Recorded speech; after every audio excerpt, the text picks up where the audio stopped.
Okay, I got 7 o'clock. Call the meeting to order. Will the recorder please call the roll?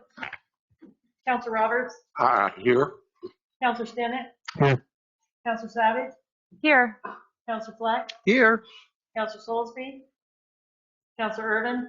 Here. Mayor Gowing? Here. So item 3, there's no items to be added to the agenda because it brings us to item 4, appearances of interested citizens for items not on the agenda. This is the time for citizens to comment on items not listed on the agenda for a maximum of 30 minutes. Individual speakers must be recognized by presiding officer, provide their name and address, and will be allowed up to 5 minutes or less with council approval. Comments regarding any matter scheduled for public hearing may be provided only in that hearing. Comments on agenda items may be taken prior to council discussion on that item. Council will not engage in any discussion or make a decision based on public comments at this time. However, the council may take the comments under advisement for discussion and action at a further council meeting. So I have 2 signed up, but I don't see Mr. Brandon on here.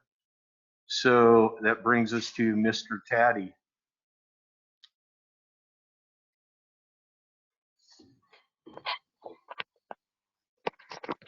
Hello, Mayor. Hello. William Caddy, 77561 Highway 99, unincorporated Cottage Grove. I spoke last week, and thank you for letting me do that, on a couple topics. I don't think I made myself clear. At least some that viewed the meeting said that I wasn't clear in what I was asking for. I did want to thank the city manager's office for putting the YouTube videos online quicker. The meeting that I did ask about was placed on within a couple days, and then the meeting after that was placed on within a week or 2. We appreciate that. I wanted to just clarify what I'm asking for as far as the sidewalk order that the city council passed unanimously when they issued an order for the residents on Taylor. I believe it was 7 residents to replace, repair, or install their sidewalks. I'm not asking, even though I have pointed out on social media and in emails to the city councilors and to yourself, Mr. Mayor, I'm not asking the city to be the sidewalk police. I'm not asking the city to go out and require residents to replace, repair, or install their sidewalks. In a perfect world, yes, but that's not what I'm asking for. As a matter of fact, I know how hard it is to come up with the money to put a sidewalk in. Luckily, I never had to pay for my sidewalk because a former employee, Sue Haley, former employee of the city, had it all wrong and wouldn't let me do my own sidewalk. So I let the city do mine, and I never had a lien on my home. I was reassured that it was taken care of. I never cut the $2,800 check, nor did my wife. So I know the stress that's involved when you get the notice that, hey, you're going to have to pay upwards of $3,000, and in some cases, these people are going to have to come up with $4,000. And just the fear of having a lien on your home, where at any time the city can force you to sell your house and pay the loan back. Plus, it's at 3.25% interest. So I just want to make clear what I'm asking.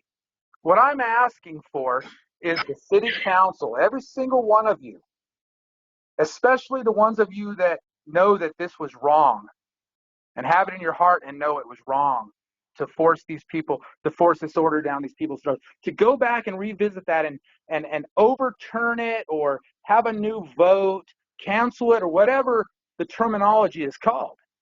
Because unless the city is going to go after every single property owner, like the Portland property owner that owns the Bank of America building, the old Bank of America building, or the 1-inch lip in front of City Hall that I pointed out to every single city councilor and the mayor over 2 weeks ago that's still there.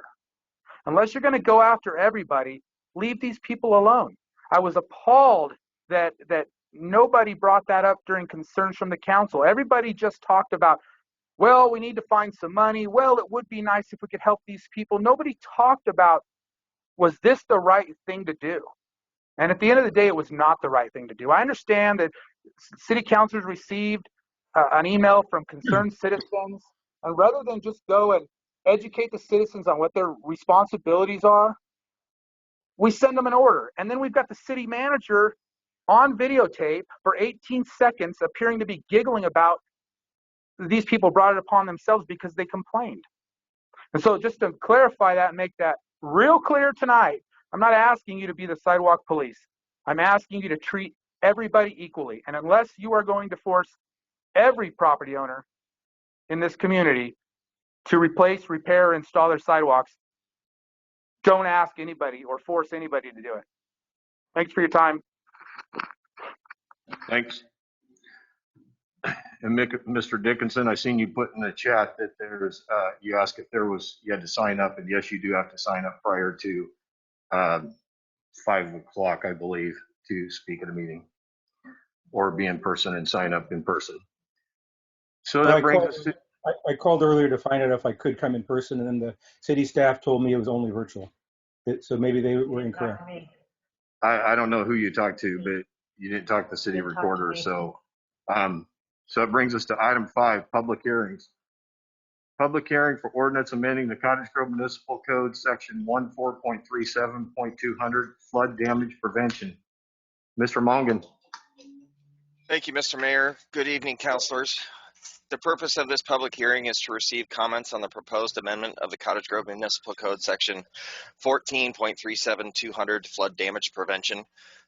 The proposed text amendment changes the definition of de minimis development by deleting paving or hardscaping of flat areas. This change is important as paving is considered development in floodplains, and per 14.37.200 N2, all development, including fill, new construction, substantial improvement, solid fences, and or other non-de minimis development are prohibited in the floodway. Having paving as de minimis development causes confusion as to whether it is exempt in the floodway. Per recent guidance provided by staff from FEMA Region 10, paving cannot be considered exempt development in the floodway, hence this code change is necessary.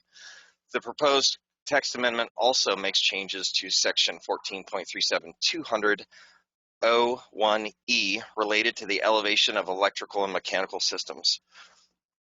These systems include ducting underfloor ducting, electrical panels, and things like that. This subsection will be replaced with language that says all equipment must be raised above the base flood elevation as part of development or flood proofed if possible. This change is to make sure that the city continues to comply with the CRS community rating system prerequisite requirements that include the elevation of electrical and mechanical systems and the floodproofing of any components that cannot be fully elevated, if exempt for elevation by necessity or the building code, like elevator components, etc.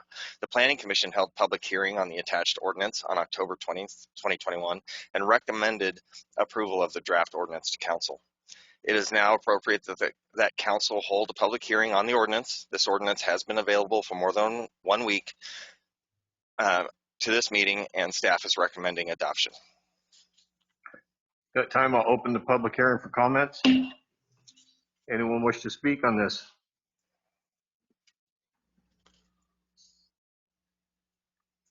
Seeing none, I'll close the hearing. Brings us to item 6, consent agenda. Move approval. Second.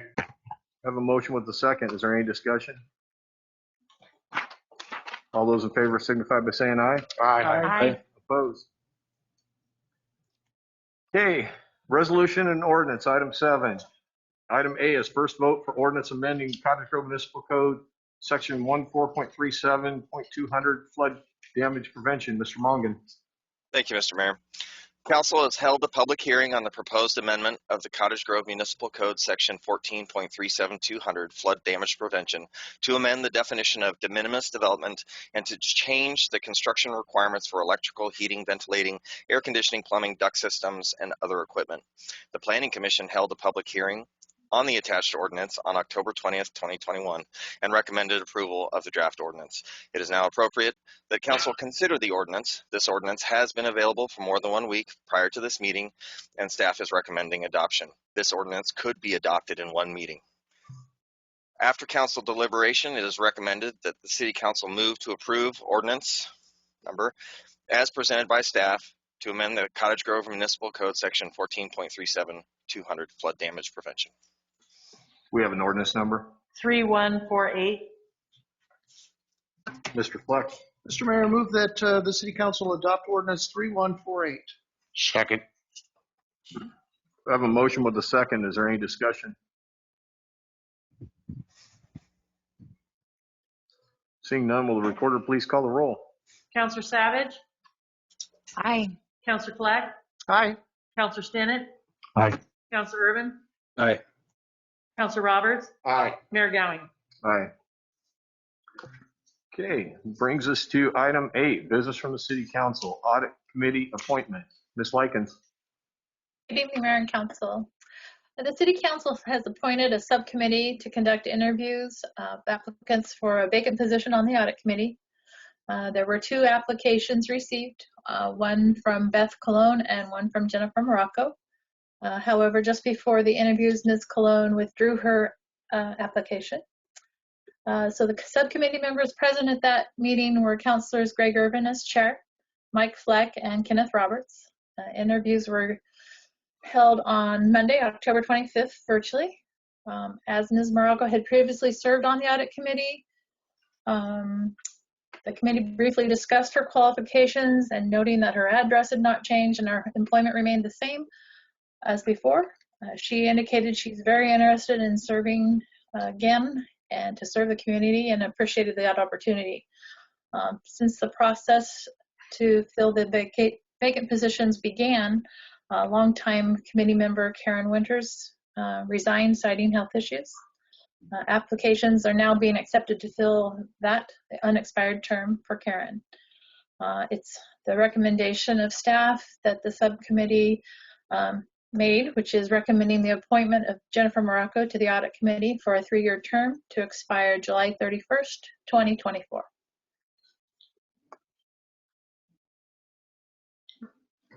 Councilor Urban.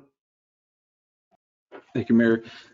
And I would just, as chair on that committee, just want to say thank you to Ms. Morocco for applying, and to everybody else that did, and encourage more applications for the new position that needs to be filled. And with that, I would recommend that we appoint Jennifer Morocco to the Audit Committee for a 3-year term expiring July 31st, 2024. Second. I have a motion with the second. Is there any discussion? All those in favor signify by saying aye. Aye. Opposed? Okay, item B is authorization of state operation and enforcement of statewide tobacco retail licensing program. Ms. Morvik. So during the 2021 legislative session, the Oregon legislature passed Senate Bill 587, which created a statewide tobacco retail licensure program. The legislature allowed communities to continue to administer the locally adopted tobacco licensing program if they also agree to enforce the provisions of the state law. If the city retains our local program, we will be required to enter into an IGA with the Department of Revenue. The city could choose to allow the state to assume the enforcement and enter into the state-operated tobacco license program. Lane County Local Public Health Authority has notified the state of their desire to have the state license apply in the unincorporated portion of the county, and are working with them on an IGA. This would result in the loss of coordination between the city and county. So staff is recommending that the city opt to have the state assume enforcement of the state tobacco retail licensure program, and if council agrees, the current tobacco retail licensing ordinance would be repealed at a future meeting. Councilor Fleck. That actually was the question I was going to ask. So do we need to repeal it? So with that, Mr. Mayor, I move that the City Council opt into the statewide tobacco retail licensure program and allow the state of Oregon to operate and enforce the provisions of the state tobacco retail licensure program within the city of Cottage Grove. Second. I have a motion with a second. Councilor Urban. Thank you, Mr. Mayor. Yeah, do we have a sense for those retailers in Cottage Grove, what, if any, effect this will have on their process? Will they need to be notified? Will it become more difficult for them having the state handle it? Even I understand there's additional requirements going along with it, but how will that affect, and is there anything we can do for the retailers in Cottage Grove to assist? Well, the program right now, what we do is we send out a notice in November of every year to renew their license for the next year. But since 2019, this county hasn't been doing any enforcement at all, so we haven't been getting any updates from them or reports. We used to get reports from them, but we haven't received anything for 2 years now, or 3 years, I guess. So basically, the state will take over, but if the state didn't take over and the city had to keep doing it, we'd still have to do the same regulations that the state does. But we would have to do them ourselves instead of the state doing that. Does that make sense?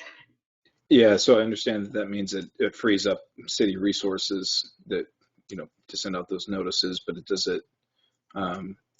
is this something that the state is is the licensure process changing significantly itself?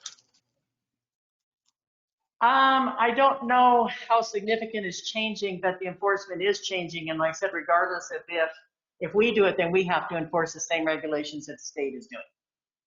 But Lane County was doing the enforcement kind of for us, and they're opted to take the state program as well. So they're not going to do the licensing in Lane County. They're going to let the state do it. So it may have a few more things for them to do, but I don't know that it's going to be totally that much different.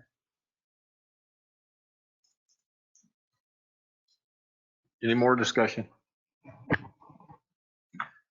Seeing none, all those in favor signify by saying aye. Aye. Opposed? Item C, concerns of council. Councilor Stennett. Yeah, I was appreciated the opportunity to attend the public meeting on Saturday regarding the master plan for the reservoirs. The Shepherd Room of the community center was quite full. I think it must have been 30, 40 people. A lot of people care a lot about our lakes. They're obviously a treasure that a lot of people value. There were a lot of concerns about threats and to their viability in the future. A lot of them, one of the biggest was low water levels, which has obviously come home to us this year. Funding and management capabilities by the Corps in the future, habitat loss, the continued recreation opportunities. It was nice to weigh in with people that care and to feel heard about that. One other thing is I would have liked to hear what Mr. Dickinson has to say. I know that there are rules, but I don't like the notion of a restrictive public comment process. I don't know if there's a discussion to be had there or not, but I don't think he was trying to skirt or circumvent any of our rules or guidelines. Thank you. Councilor Fleck. Yes, I just wanted to confirm that the community sharing warming shelter will be operating here soon, hopefully by next week. We received a lot of feedback last year about the temperature. That 29 degrees is an awful low threshold, and I will attest, I was out there, and let me tell you, it is really cold, even if it's just above. So we're going to try operating at 32 degrees instead of 29, which will increase the number of activations. We believe that we'll be able to manage that. We may have to reevaluate down the road as things change, but that's the goal at this point. So hopefully we'll be able to operate more often. As I was mentioning to Councilor Roberts at the beginning of the meeting, we are doing a training for volunteers tomorrow night at 7, which will be recorded. It'll be on Zoom, or no, I'm sorry, probably GoToMeeting was what we have. And then we will record that so that if anybody misses it or as we hire more people, we'll be able to have them watch that in the future. We're also trying to get some other trainings in place. Narcan with HIV Alliance is another training we're trying to get in place. So things are coming along. We'll be definitely up and running much quicker this year. Having 1 year under our belt, we'll definitely be able to get going quicker. So the site is looking good, and we're about there. So we're feeling pretty good about it. And just on the side, I guess I'm kind of with Councilor Stennett. Gosh, I always really love public input, and I don't know. I guess I understand the reasons for doing the signups, but I just hate to be too restrictive too. So like I said, I'm not saying necessarily change them, but I don't know. I feel the same way that I hate to turn folks away that show up to speak to us. So maybe we can discuss that in the future. Maybe that's something you guys could discuss when you're doing your council rules. Oh, good idea. Thank you. Thank you. Councilor Irvin? Thank you, Mr. Mayor. I have a few items tonight. One, I did attend the neighborhood meeting regarding the sidewalks. They were the residents on the street. I believe it was last week. It was Tuesday, I forget exactly what day. But sat in with them, met them, and observed the discussion with the city engineer, and was available for talking afterward, and was able to meet many of them. My sense from that was there was no discussion about please withdraw this order. They were aware that the sidewalks need repair, and the conclusion from that was that they would get a far better deal having the city do it. So it'd be a far less expensive option for each of them to have it done. So it was a matter of coordinating when to do that, so it was least inconvenience to them in getting in and out, concerns about how the water flows when it's taken care of, and where there's pooling and puddling. So all in all, I'd say it was a pretty productive conversation, and there was most of what was amiss, I would say, in the process was miscommunication or misunderstandings or misexpectations. Some of them stemming seemingly from a letter that had been sent out that seemed to indicate that their area was in the project area, or that street was in the project area. So I think they had an expectation, right or wrong, that that sidewalk was going to be repaired. So I would say that was my impression of mainly where the frustration was coming. Of course, there's financial concerns, but those were voiced, but that wasn't anything that was being pushed back about. They were primarily glad that they wouldn't have to do all the work themselves, and they could actually get it done cheaper than doing it themselves, most likely. Then I wanted to also say last week as well, I was heading out somewhere from my house, and I noticed somebody with a notepad walking up to people's houses in the neighborhood, writing things down. So with no label on the back. So I turned around and asked the gal what she was up to, and she said she was doing the tree survey. And I was like, oh, it's happening. That's fantastic. So I got to catch up with her. Apologize, forgot your name already, but looked like the process was underway. They had some people going out, so the data is being logged in the system about what trees we have and where they are, and she said that was going pretty well. So I was encouraged to see that. I know that was a big initiative of the goes for the watershed council, I believe. Also had a land economic committee meeting today. A few from Cottage Grove attended. I would say the big takeaway from that, something I learned, was there is a group called Business Oregon, and amongst other things, they are one of the